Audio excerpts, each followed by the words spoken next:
His body started shaking and he felt cold and his throat got dry. He wanted to run, but his feet would not budge.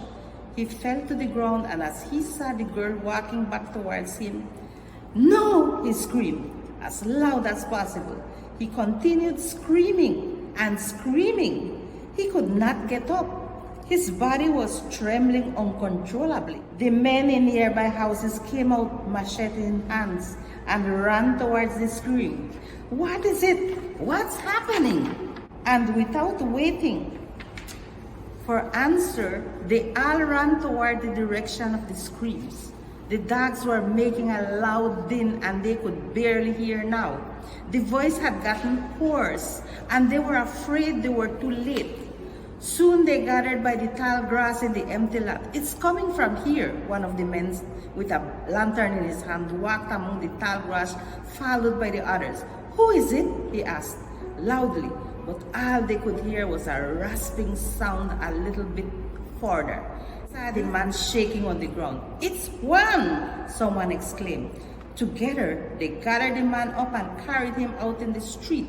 Soon one of them came with his father and two brothers. "What happened?" they inquired, but nobody knew. Juan had lost consciousness and lay quietly on the ground. Everyone wondered what had happened. They tried talking to him, but he only mumbled incomprehensibly.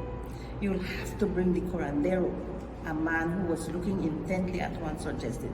He was serious. One of the brothers, accompanied by another, hurriedly went to get Don Braulio, the village curandero. The others took Juan home. His mother undressed him and started washing his head with alcohol. Don Braulio arrived and asked what happened. The men gave him the details of what they knew, but couldn't tell anything else. Don Braulio looked at the pale, shivering figure on the bed and touched his head and shoulders. "He has fever," he said. He took some herbs and asked his mother for hot water. Fortunately, the fire was not out yet.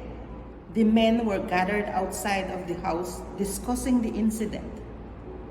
There were many questions without answers. What was Juan doing in the empty lot? Maria's father arrived. His neighbor told him about Juan, and he hurried to find out what was happening.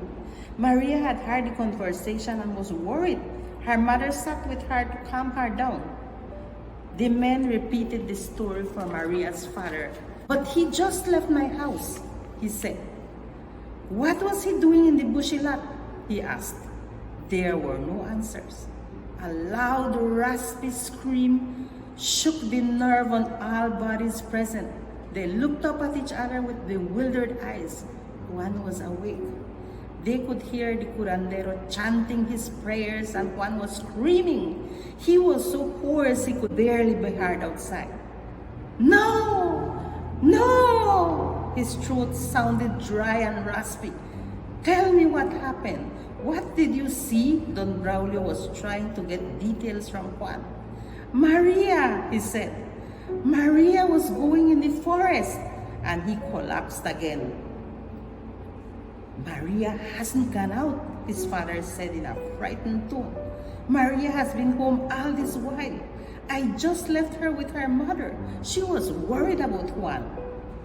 If he saw Maria and it was not Maria, then he saw Xtabay, the gentleman put in. All the other gasped in horror. "No wonder," he screamed so horrendously, put in another. "That's why he was in the empty lot.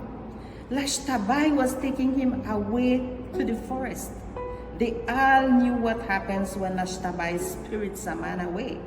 Many are those who experience it. There was Chepe el Loco, as he was called in the village. He never recovered his senses. Others had died. They could not recover from the high fevers and chills that came along. The enchantments of Xtabay. She is known to lure men into the forest, and they should punish them by whipping them with her long black hair. Some were taken away and never found. The others, only the bodies were found. All of them had whip marks on their body, and their clothes were in tatters. Will Juan recover from his charm? Will the evil spirit of Xtabay allow him to be normal again? What about his fiancée? There was a promise of marriage. Millions of questions raised in the minds of the men. Their only hope was Braulio. He had rescued many from the grips of death and the grip of the evil spirits. They all waited for many hours. The rays of the sunlight was already peeking in the horizon when Don Braulio walked out. Juan had become very quiet. How is he? They all asked. It's too early to say right now. Juan had an encounter with Xtabay. It appeared to him as his novia. What? Inquired Maria's father. He saw Maria in the woods and went after to bring her home. He had just left her home. A loud mumble from the gathering ensued. Xtabay appears as someone you know, like your girlfriend or your mother. She sometimes appeared as a beautiful woman just to entice men to follow her. He is asleep now. Let him rest and we'll see how it goes during the day. Braulio took the cup of coffee offered by Juan's mother. The others had also been sipping on the hot coffee while they waited. Thank you for being with us all night and for your kindness. Juan's father looked so haggard and tired. All the men wished that Juan would be better and left for their home. Maria sat beside Juan for 3 days. He would wake up at intervals and looked at Maria with loving eyes. At times he woke up screaming and wanted to run away. He spoke in a mumbling voice and sometimes they could not make up what he said. They were all patient. Don Braulio had said that after a week they should see progress. If not, they must lose hope.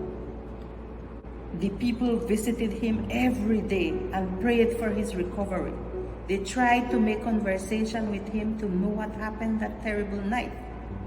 Juan could not hold a steady conversation. He drifted off and fell asleep. In bits and pieces, they had gathered the details of the event. They were sorry that Juan had to go through that terrible experience. They tried to keep him awake as much as possible. He was taken outside to breathe fresh air. He was okay when he walked and seemed to be at peace while outside. His recovery was long and slow, but after months, Juan seemed normal. Don Braulio had said that Juan was lucky because he did not reach to where Xtabay was, but turned around and ran from her. Fortunately, the people had heard his screams and ran to help. It was an unforgettable experience. The people helped as much as possible by watching everywhere he went. After a year, he married the beautiful Maria, and Juan ensured not to be outside by himself at night. Thank you.